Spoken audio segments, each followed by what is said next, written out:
Даниел Арсовска имаше време да реагира за сите дивоградби. Сега во последниве 4 месеци реши да прави популизам и театар кој ние не го прифаќаме.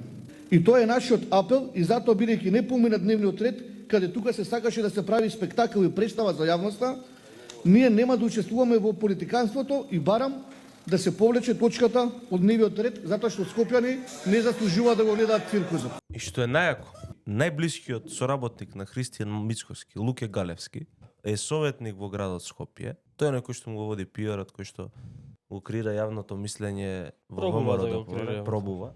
Тој човек беше или требаше биде присутен и дел од седницава и практично неговата стратегија е да избегаат советниците на ВМРО ДПМН од седницата. Што значи дека многу веројатно оваа наредба да напушти седницата на Советот и да не се соочат со вистината за Висарганију и работата на Изет Меджити.